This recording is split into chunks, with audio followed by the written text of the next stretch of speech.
Welcome to Integrated Insights with ICCG. For more than 30 years, our team has partnered with small business owners to prepare for and navigate the business transaction process. Pull up a chair as we share stories and insights from our experience on all sides of the M&A table. Welcome back for another episode of Integrated Insights. My name is Michael Hefner. I'll be your host today. I'm joined by a couple of the ICCG team members, Andrew McQuilkin and Mason McFarland. Hey guys, thanks for joining me. Yeah, thank you. So today we're going to be talking about buy-side process. We've talked a lot on previous episodes about sell-side, and that is most of what we started doing when we got into M&A. But lately, we've really picked up on the buy-side transaction. So to get started, Andrew, can you talk about what we mean when we say buy-side process and what that process looks like? Yeah, so I think that we should first clarify the two types of buy-side scenarios that we would take on, right? And so first off, the first type of buy side that we'll take on is an identified target. So if you say, hey, I want to buy Joe Blow Landscaping, right? We're gonna, and I need you to represent me to do that, right? And so that's when we will represent you to go after Joe Blow Landscaping and approach them, communicate, negotiate, all of that. Normally, that yields a situation where it's a competitor, right? So if you are ABC Landscaping, we'll say, right? I think if they're trying to go after Joe Blow Landscaping, then it's kind of a difficult situation where it's a relationship that needs to be managed, or there's some confidential information that needs to be managed, and they're just competitors. And so we're there to step in for that. It also yields other types of relationships. We did one earlier this year. We closed one where it was a group of contractors, concrete contractors, that were acquiring the company that licensed product to them, and so they wanted to own that product that they were using, and so we represented them. But of course, that's a relationship that needs to be handled really well, right? And so, because if it doesn't make sense and they're not going to buy, they still have to walk away with a good relationship, right? And so that's kind of the mostly the scenarios that we'll take on. The other type of buy-side scenario that we'll take on is your roll-up strategy. So we've talked about freestanding ERs, landscape companies. We've done pest control roll-ups in the past, and those are very cookie cutter. Hey, we're going to buy this type, and you're evaluating company based on very the same model every single time. I know every company's different, and so we're there to look at what the differences are. But at the end of the day, we're there to roll up the same type, and you're there to operate them. And so that's what we'll do. What we won't take on is somebody that's looking to buy a business, right? I mean, I probably have 1-2 calls and meetings a week that is with somebody that wants to buy a business. And there may or may not be some specific criteria to it. But at the end of the day, if it's not going to change my day-to-day, I don't really want to engage, because most of the time there's going to be some sort of retainer that is associated with a buy-side deal. And what I don't want to do is have somebody pay me every month and it not change my day-to-day, because I'm already looking for most likely that specific type of company that they're wanting. And so what I'm going to do is try to find it, and then either it turns into an identified target where they go after it, or it turns into a sell side deal. And so anyway, that's kind of our main two buy side processes that we'll take on. I know that every scenario is probably different. But a buy side process is it starts with a meeting to understand exactly what you're going for and the way that you're going to look at the way that you're going to look at companies to buy, right? What's your strategy? There's always a strategy, and we have to understand what that strategy is. Is it you're wanting to add a different type of service to what you're doing? Is it a new geographic area? Is it all those types of things? So it really starts with we have to understand exactly what your goal is, right? Just like sell side, but buy side, we have to look at what specifically you care about in a business. So for sell side, that usually looks like so to prepare to take it to market. How does that compare to what we're doing here on a buy side deal? Yeah, I mean, I think that the difference is like what you said. We're not taking it to market. We're not developing marketing materials to go sell a business. I think that another difference is I think on the sell side, we handhold a lot.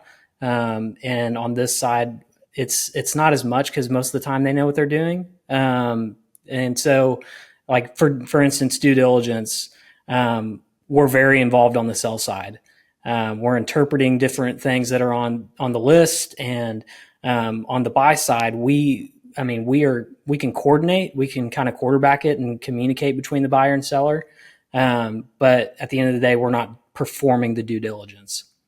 It's interesting. I've seen other intermediaries. They even make some sort of profile of of their client, their buy side client, and they try to market them to a bunch of these sellers, right? And I mean we've thought about doing that. I guess that's it's not a bad thing to do. We have not done that, and so to your point, there can be some marketing materials, but not necessarily. And so it really, every process is going to be different. If you think about it, these clients of ours, they know how to operate, right? And we're not going to tell them how to operate a company. But what we are going to do, what we specialize in, is how to look and identify, look for and identify the opportunities that are out there, right? And so we're there to advise them. Here are the opportunities. Let's go after the ones that make most sense to you, right? And so I think that's where we will get involved heavily. Is just to walk through the opportunity of buying, not operating, but buying. Well, I would add too, and this is coming on a future podcast, but another value that we bring to the conversation is what that transition looks like, and that we can own that for the buyer, right? Because on the sell side, like, hey, we'll assist however we can, but we're not taking care of the problems for the buyer if we're just on the sell side. And we'll get them what they need, talk to the seller, that kind of thing. But on that buy side, we're really helping them to get to the point that they're running smoothly and helping them to solve those problems and come alongside them until they're kind of in smooth sailing territory. So that's good. So Andrew, you talked early on about the clients, how clients look different, what kind of clients we take on with buy side. What does engagement look like? How does that differ than sell side? Sell side, we're going to engage them to take them to market, but we already talked about the difference that we don't do that here. When do we engage a client to start actively working toward buying a company? Yeah, great question. That is, I would say it's probably similar to the sell side in the most basic terms, right? So the ultimate goal of an engagement letter is to line out what is expected on both sides, right? And so what services we're going to provide, the amount that we're going to do it for, and how that's structured, and it also gives expectation of our of what we expect from our client. And so if that's essentially what the engagement letter is, we have to define all of those.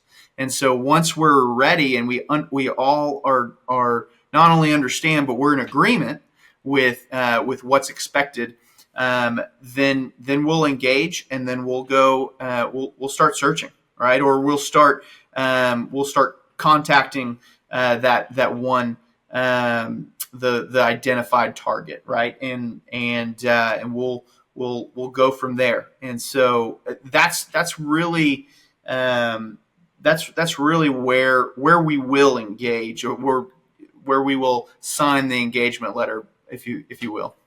Yeah.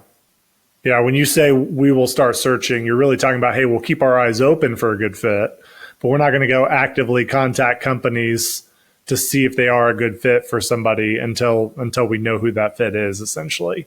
If we have a buy-side mandate that is, I'm looking for a pest control company that has $1 million of revenue, and specifically recurring, or whatever it looks like, you give us specific what's very important to you, what's key, and we will take that. And we'll start, once we sign the engagement letter, we will then go look at so many different pest control companies. We'll start vetting them and figuring out who's going to fit that, right? And who's going to fit it, and who's interested in selling. And so that's where those are the two most basic things that we'll have to start with any business owner, that when we're representing the buy side, those are the first two things that we've got to ask for the seller, right? And or the first two questions that we've got to answer. And if it fits that, then we can actually take that information over to the buyer and say, here's what we have. Let's start digging in together, and we'll start digging in to find more and more information from the owner, getting financials, getting certain reports that we can then present to the buyer, to our client, and sift through. Here's what the opportunity is. Here's what, based on what you have given us, the strategy that you have laid out for us.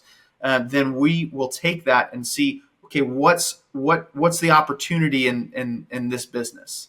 And so that's what we'll do, is once we sign, we'll know exactly what they're looking for. And so then we start putting the foot on the pedal, and let's go find something, right?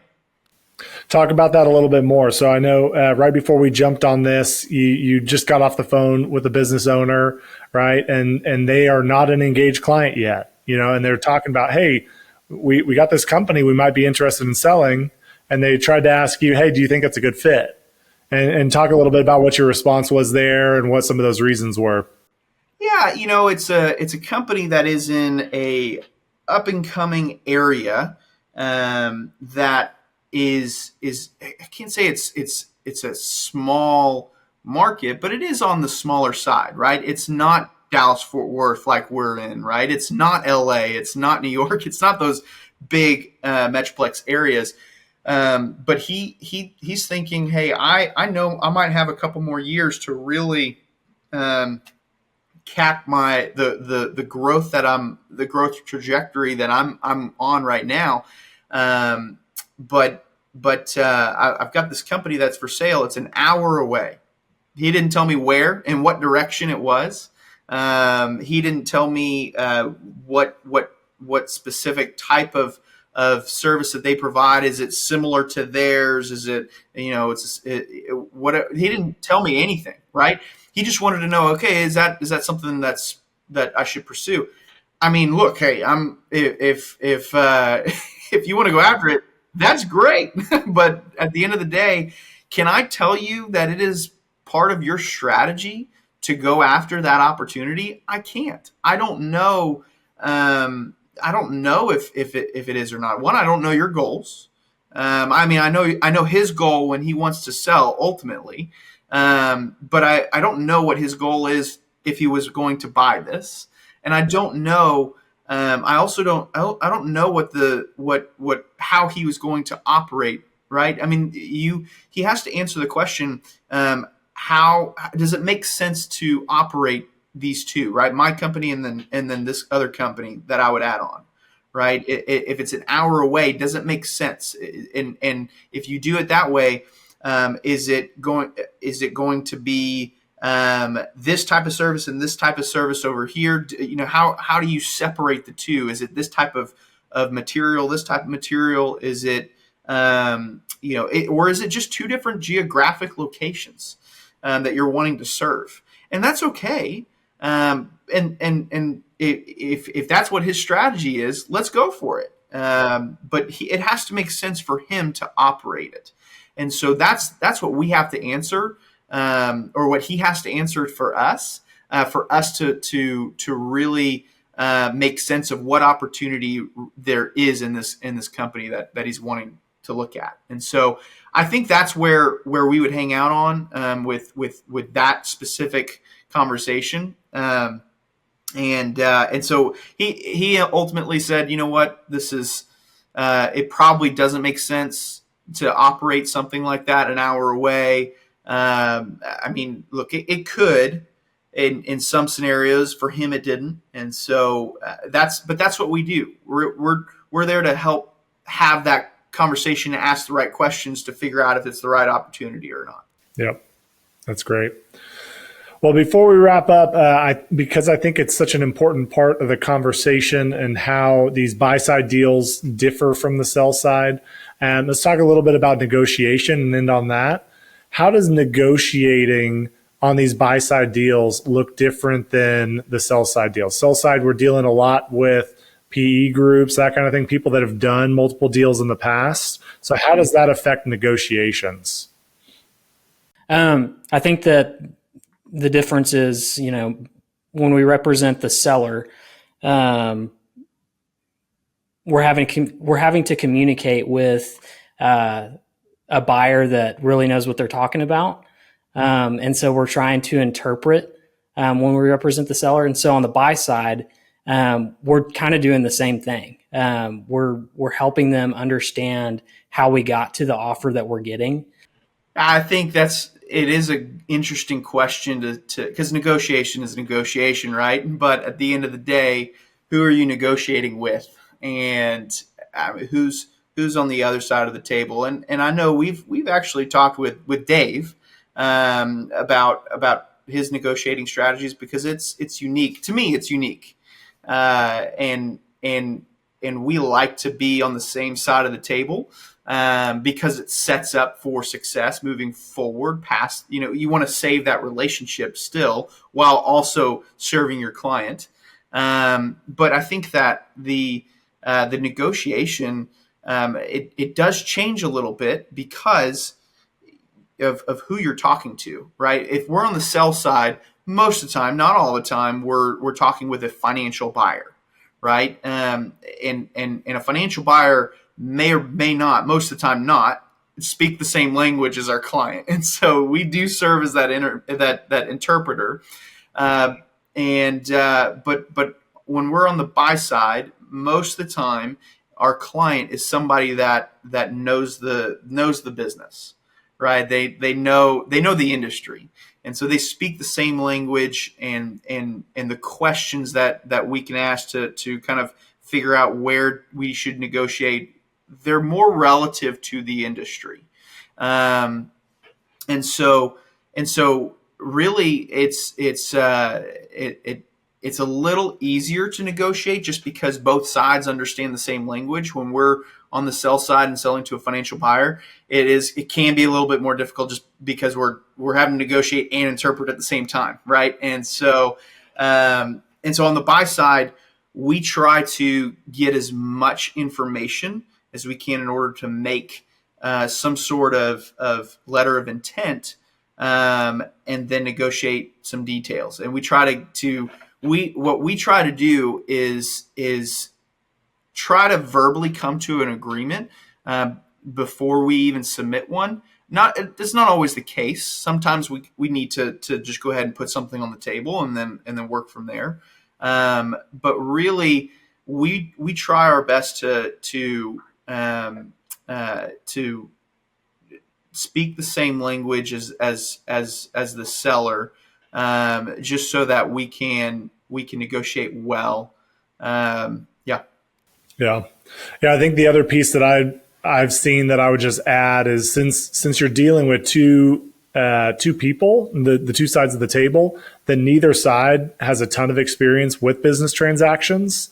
And not only are you having to interpret, but you're also having to play referee a little bit and just say like, hey, that's not normal. Like at this time in the deal, that's not the time to do that. Or, hey, what you're asking, I understand the reason for asking it, but that never happens. That's not a consideration in business transactions and stuff like that. So there's a little bit more of like, hey, yeah, without killing the deal and without saying like, hey, that's not, invalidating and not understanding the importance of it to them or something like that. And just saying, no, like you're dumb. Like we're not going to shut them down in that way, but it's being understanding, but also saying, but that's not going to happen. And here's why, and making sure that we're explaining our side and protecting our clients. So, but awesome. Guys, anything to add before we wrap up?